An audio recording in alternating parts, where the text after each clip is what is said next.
This is the iPhone 12 Pro Max, and in the next 8 minutes, I'm gonna review this 5 years old iPhone with you and answer one simple question. Is this iPhone still worth it in 2025? We're gonna cover everything performance, the camera, the battery, the software, and I'm gonna tell you something about the battery that completely changes the game for this phone. So whether you're thinking of buying this, you already have one and you're wondering if you should upgrade, or you're just confused, watch this. This video is for you. Let's get into it.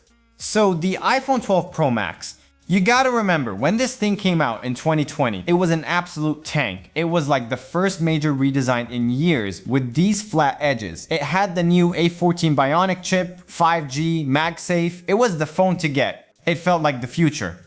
But it's 2025. The future is, well, it's now. So how does it actually feel to use day to day?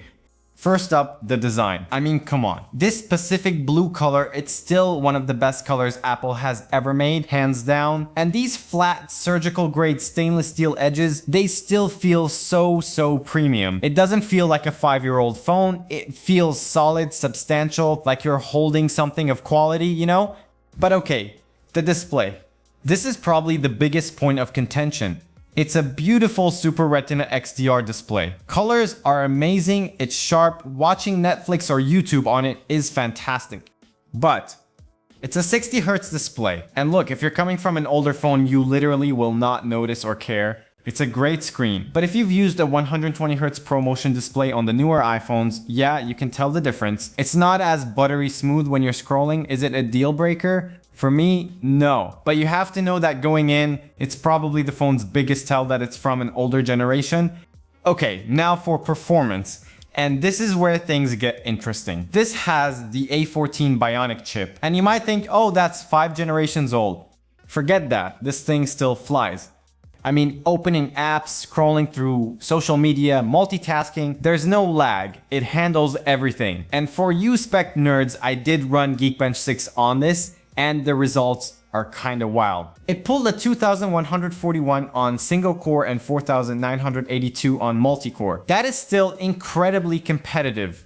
But here's the real kicker. I'm running the latest iOS 26 developer beta on this, beta 6 to be exact, and I am just so impressed that Apple is still giving this phone major upgrades. And honestly, this beta has made the phone feel even better. It's more fluid, they've squashed a bunch of bugs, and I've noticed some really nice tweaks to the battery and thermal management. The phone just runs cooler. It's awesome. It feels like a new phone all over again. Alright, let's talk about the most important thing for any phone user, battery life. Now, I'm gonna be real with you. A few months ago, the battery on this thing was not great. But that's expected, right? So I did something that I think everyone with an older iPhone should consider. I got the battery replaced. It's a genuine Apple battery, and my battery health is now sitting at a beautiful 96%. And wow, what a difference. It's like night and day. I'm now easily getting through a full day of heavy use. We're talking emails, social media, taking photos, a bit of gaming, and I still have juice left when I go to bed. That combined with the battery improvements in iOS 26 has completely revitalized this phone for me. It's not just good for an old phone, it's just good battery life, period. Okay, the cameras.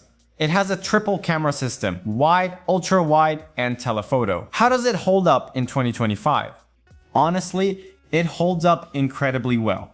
In good lighting, the photos this thing produces are stunning. They are sharp, the colors are fantastic with that classic iPhone look. The main sensor with its sensor shift stabilization was ahead of its time, and it still delivers crisp shots. The portrait mode is great. Video is still amazing. 4K at 60 FPS, Dolby Vision, it's more than enough for most people, even for content creators. Now, is it as good as an iPhone 16 Pro? No. In low light, the newer phones are definitely better. They pull in more light and have less noise, and you don't have the crazy zoom levels or ProRes video. But let's be realistic. For your Instagram, for family photos, for your day-to-day memories, this camera is still absolutely a pro camera that will not disappoint you. So we know it runs the latest iOS 26, which is fantastic, but there's one big new feature it doesn't get: Apple Intelligence. And you know what? For me, it is not a deal breaker at all.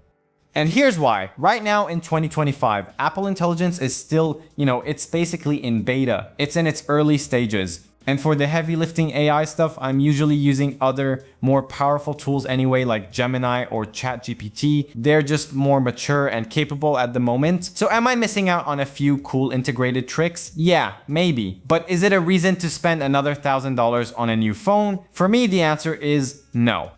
Okay, so it's not all perfect. If you're thinking of buying this, you need to consider a few things. The 60Hz display, I mentioned it before, if you demand the smoothest screen, this isn't it. The notch, it's the big wide notch, not the newer dynamic island. I don't even see it anymore, but it's there.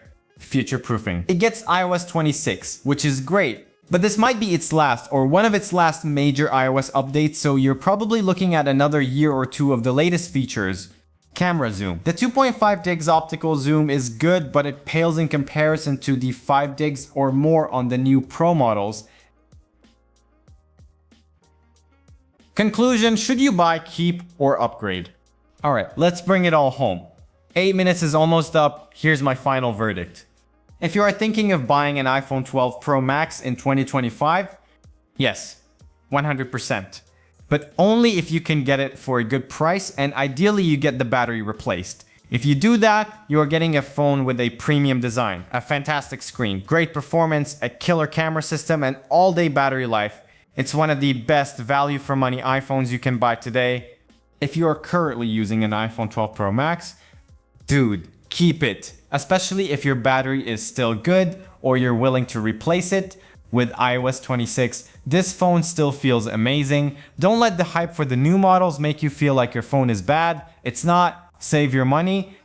If you are deciding whether to upgrade from this phone, this is the tough one. You should only upgrade if you really want one of 3 things. The super smooth ProMotion display, the absolute latest in camera technology like the 5x zoom, or you are a diehard who must have Apple Intelligence. If those things aren't burning a hole in your pocket, an upgrade will feel kind of incremental. So there you have it, the iPhone 12 Pro Max in 2025, still a beast, still worth it. It's just an amazing piece of technology that has aged incredibly well. Thank you so much for watching.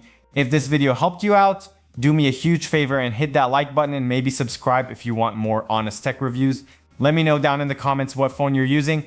I'd love to hear it. See you in the next one.